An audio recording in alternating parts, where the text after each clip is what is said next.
El elixir de larga vida de Honoré de Balzac. Capítulo primero. En uno de los más hermosos palacios de Ferrara, y en cierta noche de invierno, don Juan Belvidero obsequiaba a un príncipe de la Casa del Este. Era un espectáculo maravilloso que realizaban solamente las riquezas de un rey o el poder de un gran señor. Entre las más bellas creaciones artísticas, bajo florones de mármol, sobre alfombras de Turquía y en derredor de una mesa alumbrada con perfumadas bujías, estaban sentadas 7 jóvenes mujeres, vestidas de raso, cargadas de oro y pedrerías cuya brillantez era menor que la de sus hermosos ojos. Todas expresaban enérgicas pasiones y sus ideas podían traducirse con su mirada, el gesto y el acento. ¿Cuándo serás gran duque?, dijo una de ellas al príncipe con expresión de alegría infernal en los dientes y de delirio báquico en los ojos. ¿Cuándo muere tu padre?, añadió otra, riendo y tirando su ramillete a don Juan con gesto libidinoso. «Ah, no me habléis de esto», respondió el joven y bizarro don Juan Belvidero. «Solo hay en el mundo un Padre eterno, y mi mala estrella ha querido que ese fuera el mío». Las 7 cortesanas de Ferrara, los amigos de don Juan y hasta el mismo príncipe lanzaron un grito de horror. A pesar del calor de las bujías, del brillo de las copas de oro, del vapor del vino y de la presencia de aquellas mujeres, había en el fondo de sus corazones un resto de vergüenza por las cosas humanas y divinas cuyo edificio conocido bajo el nombre de sociedad iba a precipitarse en el vino. Ya se habían ajado las flores, perdían los ojos su viveza y la embriaguez se apoderaba, como diría Rabelais, de sus sandalias. Presentóse un antiguo criado de blancos cabellos, trémulo continente y cejas contraídas. Al entrar con aire triste, marchitó el alborozo de la fiesta y calmó su locura pronunciando en voz baja estas sombrías palabras: «Señor, vuestro padre se muere». Don Juan se levantó, haciendo a todos un gesto que podía traducirse por: «Perdonad, señores, esto no sucede cada día». Por ventura, la muerte de un padre no sorprende muchas veces a los jóvenes en los resplandores de la vida en el seno de una fantástica orgía. La muerte es tan pronta en sus caprichos como la cortesana en sus desdenes. Es una mujer casada con el género humano y una mujer muy fiel. ¿Quién dirá que le ha engañado? Luego que don Juan cerró la puerta de la sala y atravesó una larga galería fría y oscura, se esforzó en tomar un semblante teatral, pues, pensando en su papel de hijo, había tirado su alegría cuando tiró su servilleta. La noche era negra. El taciturno criado que conducía al joven hacia un cuarto fúnebre alumbraba no muy bien a su amo, de modo que la muerte, secundada por el frío, el silencio, la oscuridad y por una reacción de borrachera, pudo introducir algunas reflexiones en el alma del disoluto. Examinó su conducta y púsose pensativo como un hombre que va a oír el fallo de un proceso. Bartolomeo Belvidero, padre de don Juan, era un anciano de 90 años, que había pasado la mayor parte de su vida en las laboriosas esperanzas del comercio. Habiendo atravesado muchas veces las misteriosas comarcas del oriente, había adquirido riquezas inmensas y conocimientos más preciosos, según él, que el oro y los diamantes. «Prefiero un diente a un rubí y el poder al saber», decía sonriendo. Este buen padre se complacía en oír contar a su hijo algún atolondramiento juvenil, y le decía en tono burlón, prodigándole el oro: Mi querido hijo, no hagas más que las travesuras que te diviertan. Era el único viejo que sintiera placer en ver a un joven. Gozábase en el porvenir de su hijo, como si aquella vida brillante hubiese sido la esperanza de su tumba. A los 60 años se había enamorado de un ángel de paz y de hermosura. Don Juan fue el solo fruto de aquel amor pasajero y tardío. Por eso no es extraño que el viejo Bartolomeo amara a su hijo, vivo retrato de su mujer querida. Hacía ya 15 años que lamentaba la pérdida de su bella Juana. Sus numerosos criados y aun el hijo atribuían a este pesar sus hábitos singulares. Retirado en el ala más incómoda de su palacio, salía rara vez, y el mismo don Juan no podía penetrar en el aposento de su padre sin su licencia. Si paseaba por el palacio o las calles de Ferrara, veíasele como si buscara algo que le faltase, siempre con aire pensativo e indeciso, preocupado como un hombre que está en guerra con alguna idea. Mientras el joven daba fiestas y el palacio retumbaba con gritos de alegría, mientras los caballos relinchaban en las cuadras, Bartolomeo comía 7 onzas de pan y bebía agua. Si le llevaban alguna ave, era únicamente para dar los huesos a un perrito fiel, su compañero. Jamás se quejaba del ruido. Si durante su enfermedad el sonido de la bocina o los ladridos de los perros le sorprendían en un sueño, se contentaba en decir: «Ah, es don Juan que llega». Nunca sobre la tierra se hallará un padre tan cómodo e indulgente. Pero también el joven Belvidero, avesado a tratarle sin ceremonia, tenía todas las faltas de los hijos malcriados. Vivía con Bartolomeo como vive una cortesana con un amante viejo, haciéndose excusar una impertinencia con una sonrisa, vendiendo su buen humor y dejándose amar. Sintiendo entonces don Juan nacer en el fondo de su corazón un remordimiento, en el mismo instante de atravesar la galería, tuvo casi la idea de perdonar a Belvidero el que hubiese vivido tanto tiempo. Volvía a los sentimientos de piedad filial del mismo modo que un ladrón se vuelve hombre de bien después de robar 1.000.000. Pasó rápidamente las altas y frías salas que componían la habitación de su padre, y luego de experimentar los efectos de una atmósfera húmeda, respirando el aire craso y el rancio olor que exhalaban antiguas tapicerías y armarios llenos de polvo, entró en el aposento del anciano. Una lámpara colocada sobre una mesa de forma gótica despedía a intervalos capas de luz más o menos vivas sobre un lecho pobre y nauseabundo. Un viento frío silbaba a través de las ventanas mal cerradas y la nieve, sacudiendo las vidrieras que producían un ruido sordo. Formaba esta escena un contraste tan chocante con la que acababa de dejar don Juan que no pudo menos de estremecerse. Una ráfaga de luz asaz violenta, arrastrada por una oleada de aire, iluminó la cabeza de su padre. Sus facciones estaban descompuestas. La piel, pegada fuertemente a los huesos, tenía tintes verduzcos, cuyo horror acrecentaba la blancura de la almohada en la que reposaba el anciano, y su boca entreabierta, contraída por los dolores que sufría y absolutamente falto de dientes, dejaba escapar suspiros que, armonizando con el rugido de la tempestad, aumentaban su energía.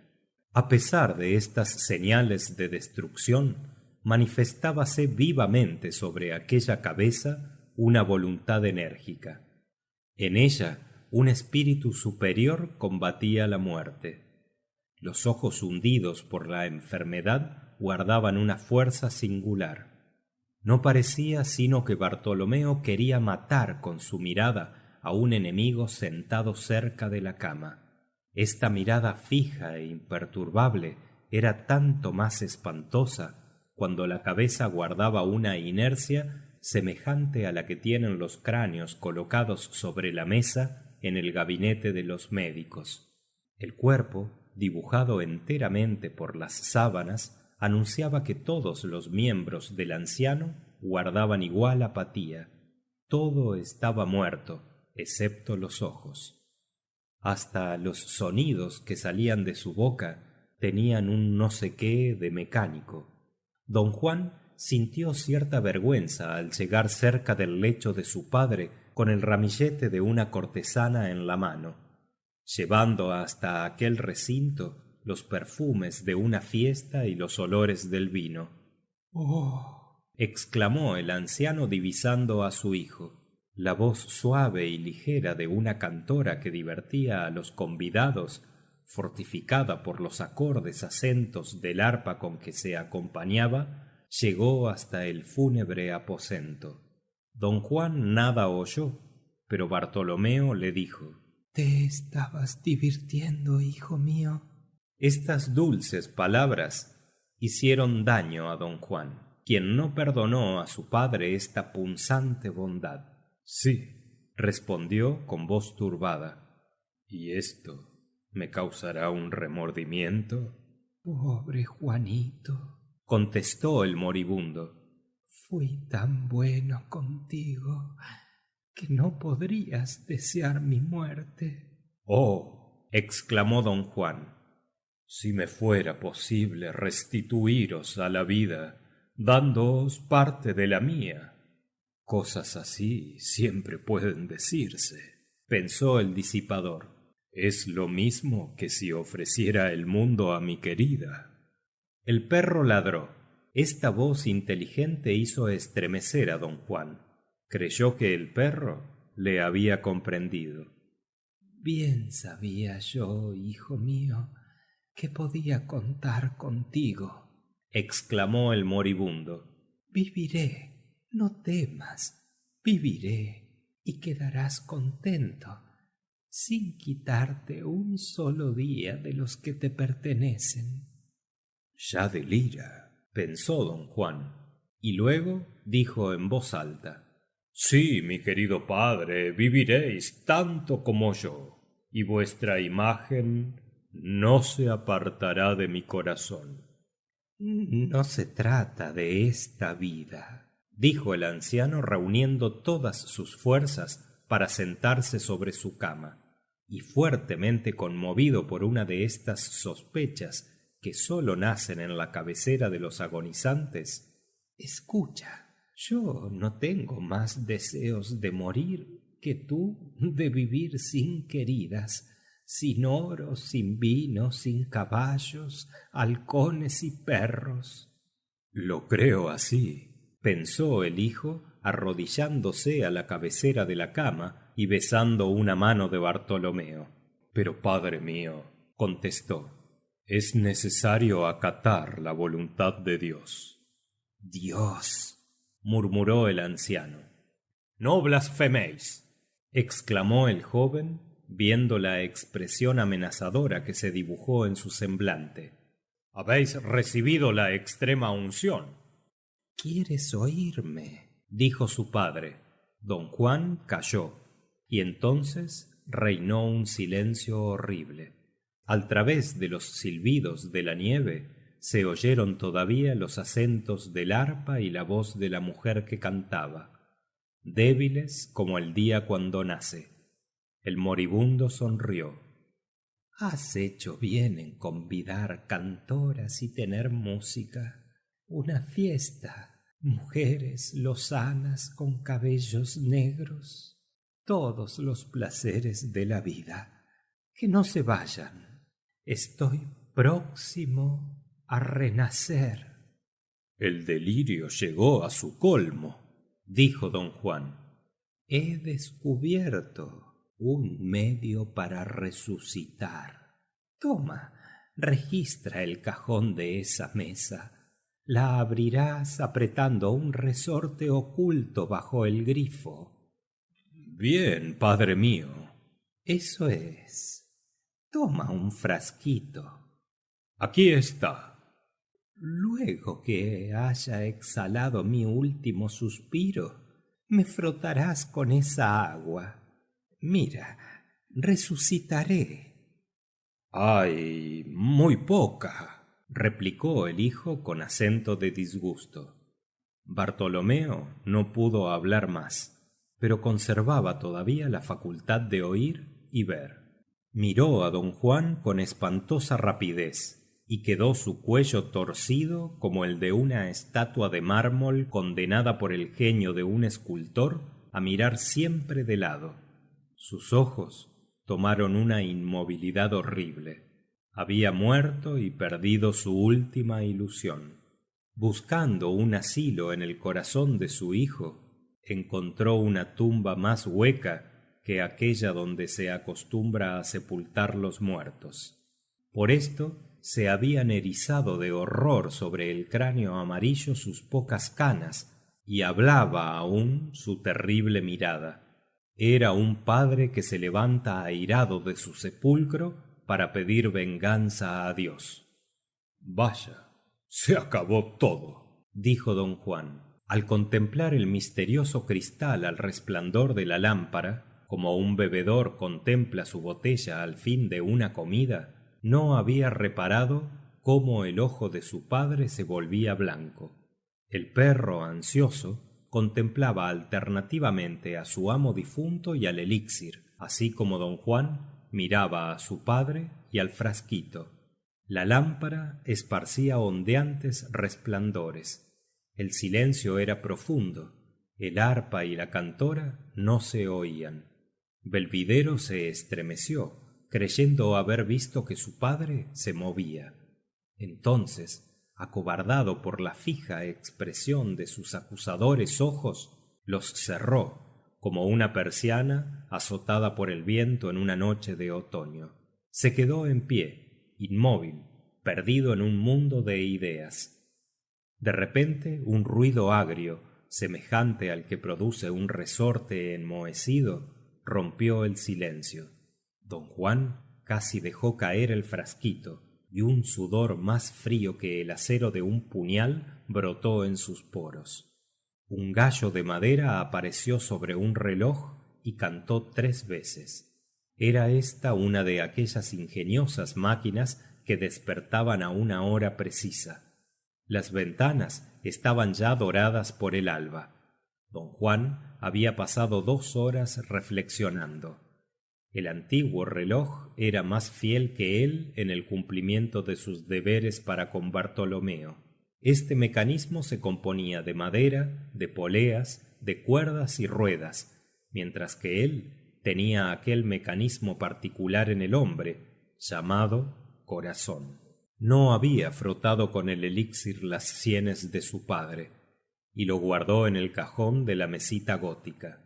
Oyó un sordo tumulto. Eran voces confusas, risas sofocadas, pasos ligeros, crujidos de sedas, el ruido, en fin, de gente alegre. Abrióse la puerta y el príncipe, los amigos de don Juan, las 7 cortesanas y la cantora se presentaron en el extraño desorden en que se hallan las bailarinas sorprendidas por los resplandores de la mañana cuando el sol lucha con la luz de las bujías. Dirigíanse allí para dar al joven heredero sus consuelos. Oh, el pobre don Juan ha tomado esta muerte por lo serio, dijo el príncipe al oído de la brambilla. Su padre era un buen hombre, contestó la mujer de vida airada. Sin embargo, la nocturna meditación de don Juan había grabado en su fisonomía una expresión de estupor tal que fue bastante para imponer silencio a aquel grupo. Los hombres quedaron inmóviles. Las mujeres, que tenían los labios secos por el vino y las mejillas jaspeadas por los besos, se arrodillaron y oraron. Don Juan no pudo menos de estremecerse viendo el esplendor, la alegría, las risas, los cantos, la juventud, la hermosura, el poder y la vida prosternarse así ante la muerte. Pero en aquella adorable Italia, la orgía y la religión se hermanaban entonces con tanta facilidad que la religión era allí una orgía y la orgía una religión. El príncipe estrechó la mano de don Juan y luego, habiendo todas las caras formulado simultáneamente una monería de tristeza e indiferencia, quedó vacío el aposento. El pensamiento de don Juan flotó entre muchas resoluciones, pero después de haberse aconsejado con las riquezas amontonadas por su padre, volvió por la tarde al cuarto mortuorio, llena el alma de egoísmo. En el aposento vio a los criados de la casa ocupados en adornar el mortuorio lecho, sobre el cual el difunto monseñor debía ser expuesto al siguiente día en medio de un suntuoso aposento, espectáculo que iría a admirar la nobleza de Ferrara. Hizo don Juan una señal y se retiraron temblando. «Dejadme solo», dijo, «y que nadie vuelva a entrar en tanto que yo esté». Cuando los pasos del más antiguo criado, que fue el último en salir, ya no se oyeron, cerró don Juan la puerta y, seguro de que estaba solo, «Probemos», murmuró. El cuerpo de Bartolomeo estaba sobre una larga mesa. Por no exponer a las miradas del público el triste espectáculo de un cadáver cuya extrema decrepitud y flaqueza representaban un esqueleto, los embalsamadores habían tendido sobre el cuerpo una sábana que lo envolvía todo menos la cabeza. Esta momia yacía en medio de la habitación, y la sábana, por su flexibilidad, delineaba vagamente sus formas agudas, secas y delgadas. La cara tenía manchas moradas que indicaban la necesidad del embalsamamiento. A pesar de su escepticismo, don Juan tembló al destapar el frasco. Estaba asustado. Tomó un lienzo y, después de mojarlo en el precioso licor, lo pasó levemente sobre el párpado derecho del cadáver. El ojo se abrió. «¡Oh!», exclamó don Juan, apretando convulsivamente entre sus manos el frasquito, del modo que entre sueños apretamos la rama de la cual estamos colgados sobre un precipicio. Veía un ojo lleno de vida, un ojo de niño sobre una cabeza de muerto. La pupila centelleaba en medio de un fluido juvenil, como los relámpagos que alumbran al viajero en una campiña solitaria durante una noche de invierno. Aquel ojo resplandeciente parecía querer lanzarse sobre don Juan. Aquel ojo pensaba, acusaba, condenaba, amenazaba, juzgaba, hablaba, gritaba y mordía. Todas las pasiones humanas se agitaban en él.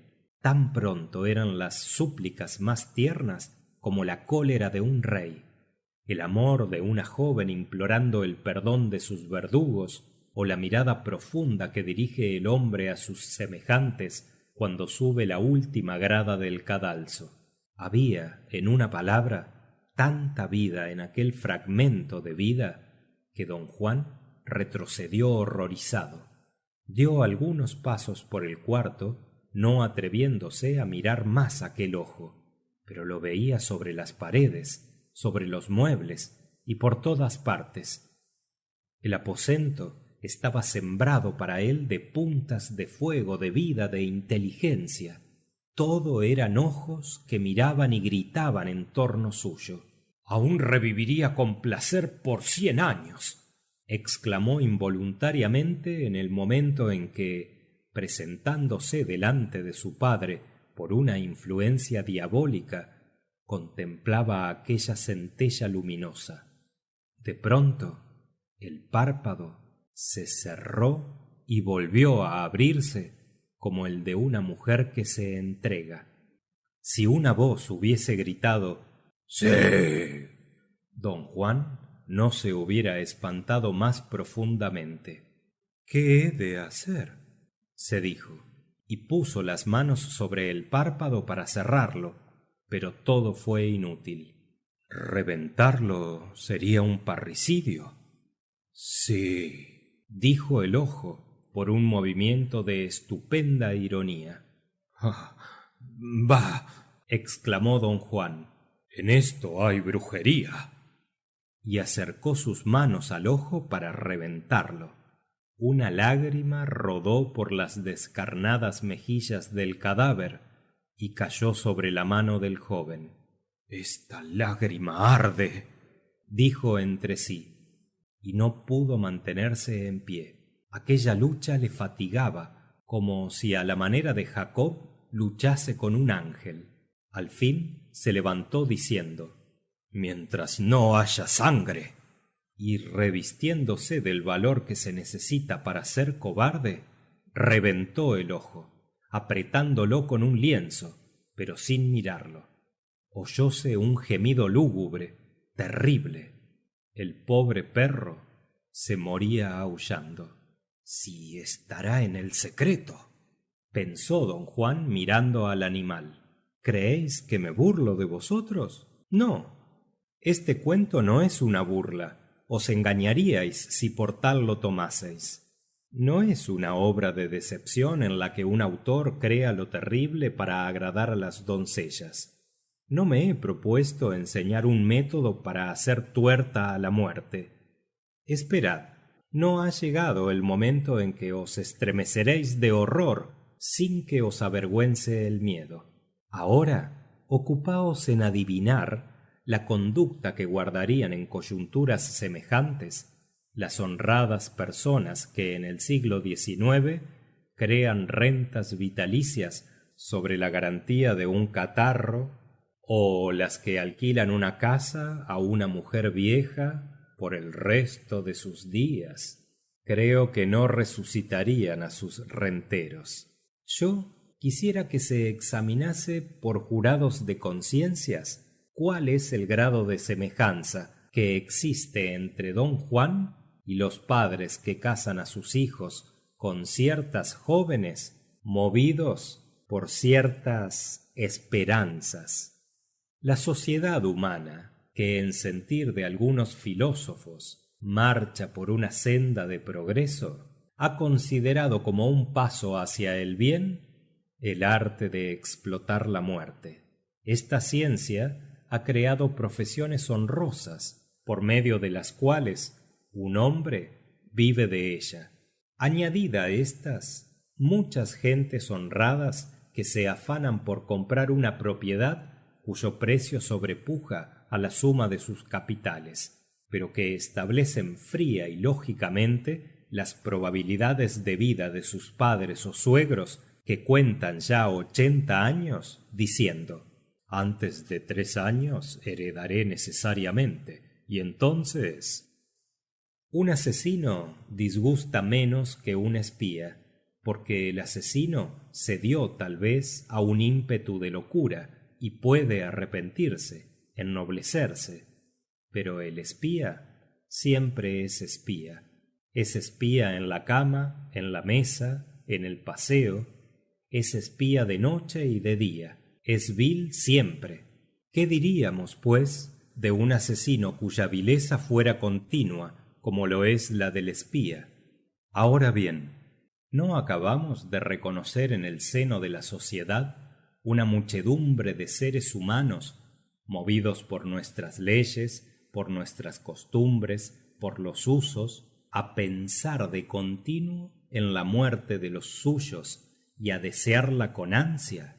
Pesan lo que vale un ataúd al comprar cachemiras para sus mujeres, al subir la escalera del teatro. Son asesinos en el instante en que por la noche bellas criaturas de encantadora inocencia les presentan sus frentes para que les den un beso diciendo: buenas noches, papá. A cada momento ven ojos que quisieran cerrar y que cada mañana vuelven a abrirse a la luz como el de Belvidero.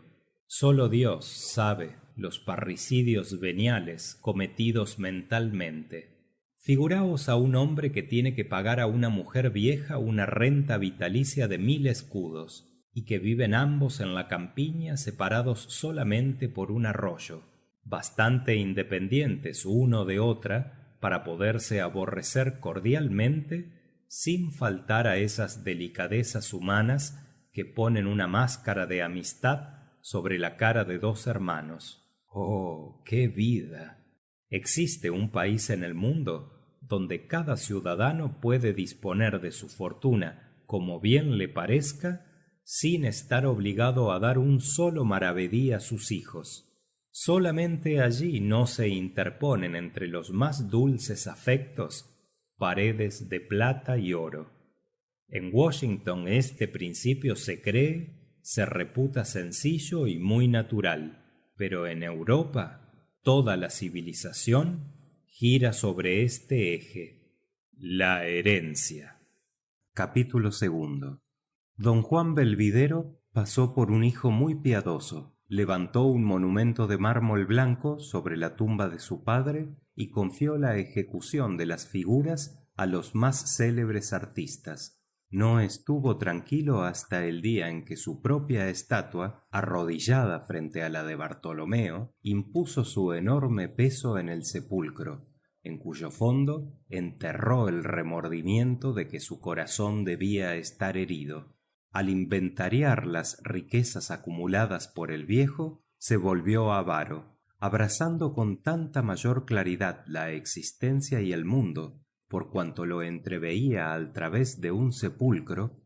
Lo analizó todo para acabar con el pasado representado por la historia, el presente por la ley, el porvenir por las religiones. Tomó el alma y la materia, las echó en un crisol, nada encontró en él, y desde entonces se convirtió en Don Juan.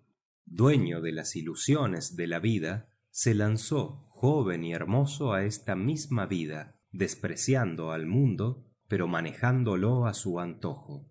Su felicidad no era la de un propietario que se contenta con un periódico puchero, con un dulce hogar en invierno, una sola luz por la noche y pantuflas nuevas cada trimestre. No, se apoderó de la existencia como un mono de una nuez, y no siendo hombre que se divirtiera mucho tiempo con una muñeca, quitó sabiamente los vulgares envoltorios del fruto para sacar la deliciosa pulpa. Desde entonces la poesía y los sentimientos humanos nada fueron para él.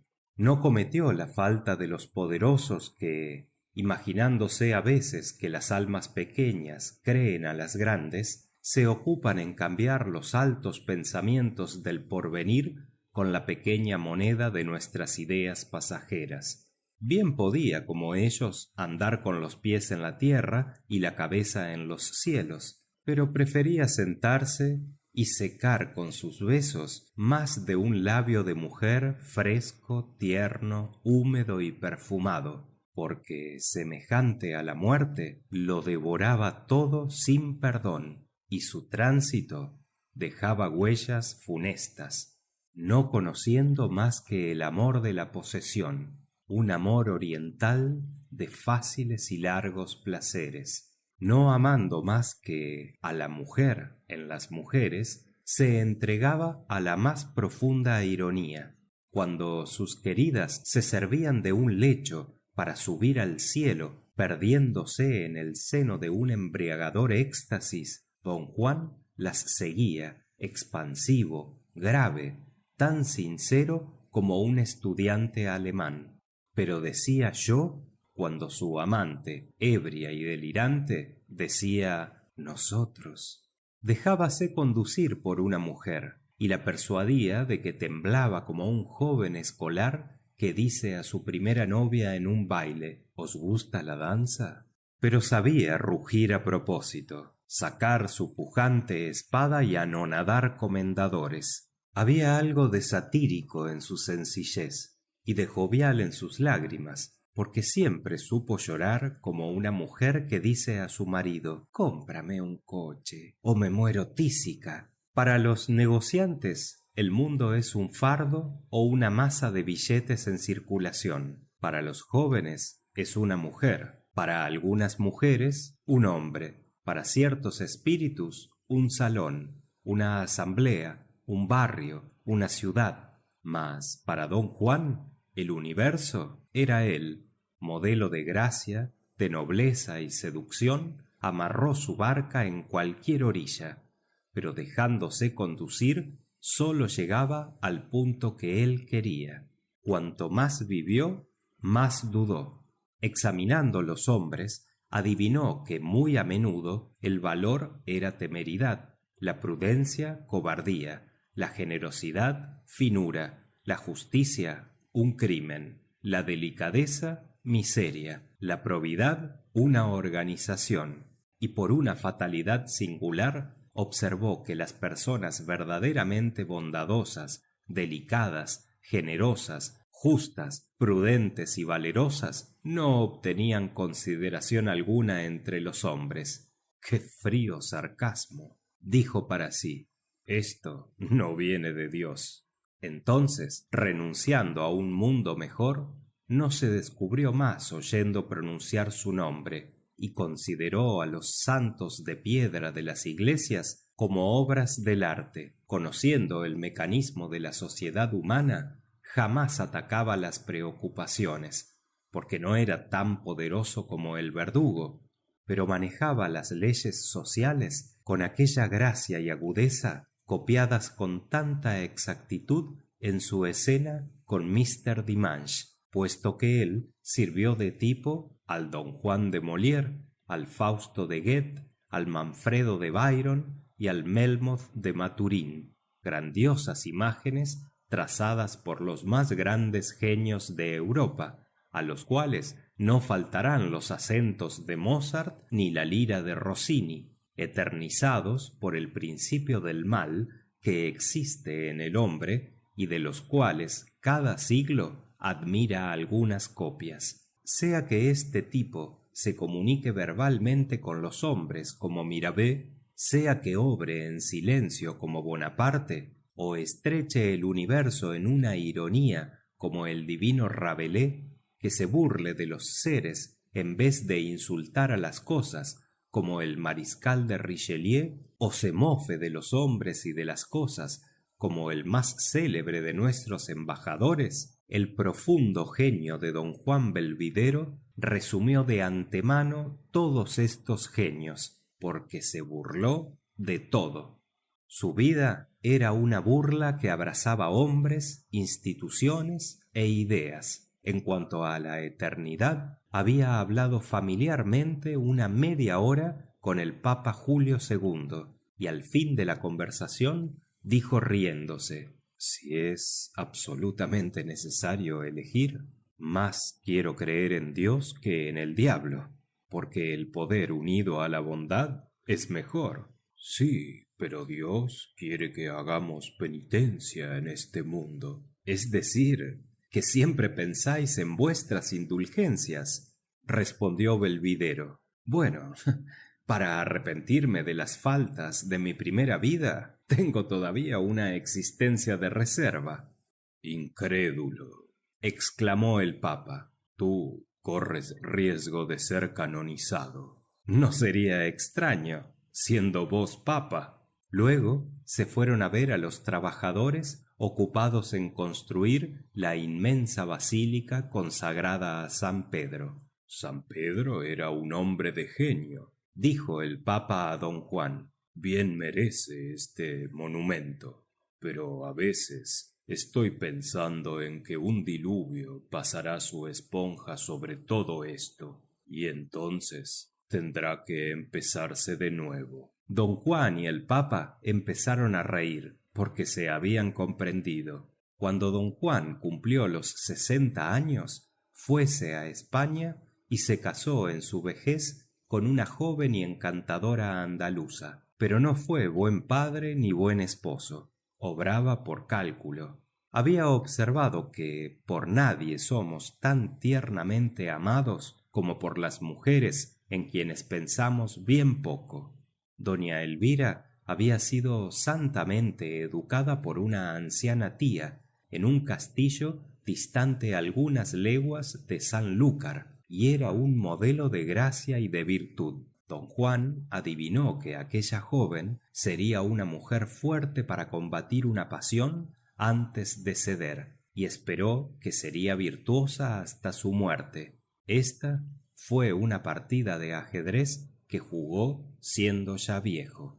Prevenido por las faltas que había cometido su padre, resolvió conducirse de tal suerte que hasta sus más insignificantes acciones cooperasen al favorable desenlace del drama que había de cumplirse en su lecho de muerte. Así es que la mayor parte de sus riquezas fue ocultada en los subterráneos de su palacio de Ferrara, a donde rara vez iba. La otra porción de su fortuna quedó colocada sobre rentas vitalicias, a fin de interesar a su mujer y a sus hijos en la duración de su vida, tratando de obtener por atenciones de interés los afectuosos sentimientos que él había negado a su padre. Pero este maquiavelismo no le fue necesario, porque el joven Felipe Belvidero, su hijo, era un español tan concienzudo como impío era su padre. Don Juan eligió el abad de Sanlúcar para dirigir las conciencias de la duquesa y de Felipe. Era este un santo varón, de buena talla y admirables proporciones, ojos hermosos y cabeza majestuosa, un bienaventurado siempre tentado por el demonio, como sucede a los anacoretas. Complacíase don Juan en hallar a su mujer y a su hijo en algún descuido sobre el cumplimiento de los deberes religiosos, y exigía que ejecutasen los preceptos impuestos a los fieles. Su mayor gusto consistía en oír la discusión de algún caso de conciencia entre el abad, Felipe y doña Elvira. Pero a pesar del prodigioso cuidado que tenía de su persona, llegaron para don Juan los días de la decrepitud, y con ellos también los clamores de la impotencia. Este hombre, para quien el último grado de la sátira consistía en hacer creer a los demás en las leyes y principios de que él se burlaba, dormíase por la noche sobre un tal vez. Este modelo de buen tono, este duque, vigoroso en la orgía, altanero en las cortes, atento y amable con las mujeres, cuyos corazones había torcido como tuerce un mimbre el labrador, este hombre de genio se hallaba atacado de una tos obstinada, de una ciática importuna y de una gota brutal. Veía que sus dientes se le iban como al fin de una reunión se van las damas más hermosas, de una en una, quedando el salón desierto y vacío. Sus manos temblaron, vacilaron sus piernas, y una tarde la apoplejía le apretó el gaznate con sus frías y ganchosas uñas. Desde este día fatal volvióse pesado y duro. Acusaba la bondad de su hijo y de su mujer, pretendiendo a veces que sus cuidados no se le prodigaban tan dulcemente sino por haber puesto su fortuna en rentas vitalicias. Elvira y Felipe vertían lágrimas y redoblaban sus caricias al malicioso anciano, cuya voz quebrada se convertía en afectuosa para decirles: amigos míos, mi querida esposa, ¿me perdonáis, no es verdad? ¿Os atormento un poco? ¡Ay, gran Dios! ¿Cómo te vales de mí para probar a estas dos celestiales criaturas? Yo, que debería ser su alegría, soy su azote.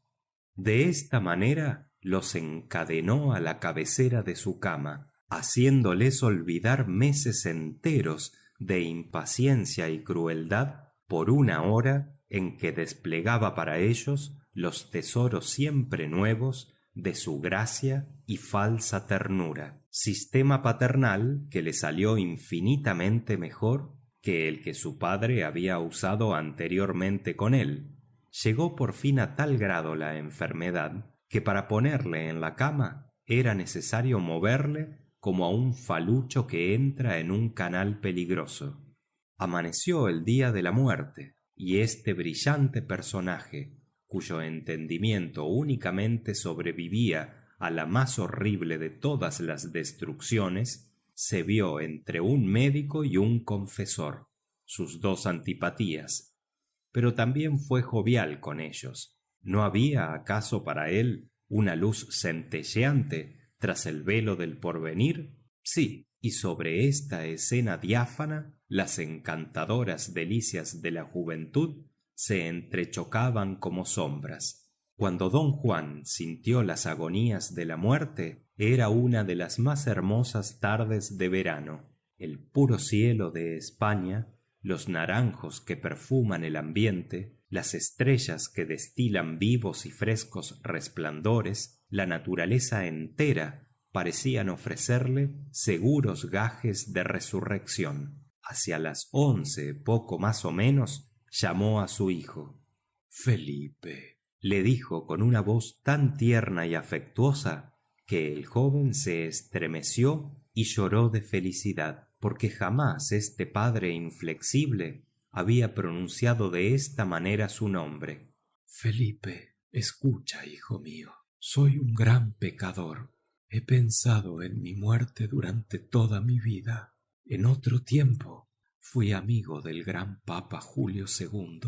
Este ilustre pontífice, temiendo que la excesiva irritación de mis sentidos no me hiciera cometer algún pecado mortal entre el instante en que moriría y aquel en que habría recibido los santos óleos, me regaló un frasquito, dentro del cual se halla el agua santa que brotó antiguamente de las rocas del desierto. He guardado el secreto de la Iglesia, pero estoy autorizado a revelar este secreto a mi hijo, in articulo mortis. Encontrarás este frasquito en el cajón de la mesita gótica que siempre ha estado en la cabecera de mi cama. Su precioso contenido podrá servirte aún, mi querido hijo, pero júrame por tu salvación que cumplirás mis órdenes. Felipe miró a su padre, y don Juan conocía demasiado los sentimientos humanos para no morir en paz sobre la fe de semejante mirada. Tú merecías otro padre, prosiguió don Juan. Me atrevo a confesarte, hijo mío, que en el mismo momento en que el respetable abad de Sanlúcar me administraba el viático, pensaba en la incompatibilidad de dos poderes tan extensos como el del diablo y el de Dios. Oh, Padre mío, decía yo entre mí, cuando Satanás haga sus paces con vos, deberá también, so pena de ser un gran miserable, estipular el perdón de sus concomitantes. Este presentimiento me persigue. Entonces, ¿lo ves, hijo mío? Si no cumplieses mi última voluntad, yo iría al infierno. Oh, decidla pronto, padre mío. Luego que hayas cerrado los ojos, tomarás mi cuerpo caliente aún y lo tenderás sobre una mesa. Al resplandor de las estrellas me despojarás de mis vestidos y, rezando muchos Padres Nuestros y Ave Marías, rociarás con esta agua santa mis ojos, mis labios y todo el cuerpo. Pero, hijo mío, el poder de Dios es tan grande que no debes espantarte de nada. Ten bien firme el cristal, dijo, y murió entre los brazos de un hijo cuyas abundantes lágrimas caían sobre su pálido e irónico rostro. Sería cerca de medianoche cuando Felipe colocó el cadáver sobre la mesa y, después de besar su amenazadora frente, apagó la lámpara. El dulce resplandor de la luna le permitió ver el cuerpo de su padre. Era un bulto blanquizco en medio de la sombra. Empapó un lienzo en el elixir. Luego ungió fielmente aquella sagrada cabeza. Oía estremecimientos indescriptibles, pero los atribuía al rumor de la brisa. Hecha la operación, sintióse apretar su cuello por un brazo robusto.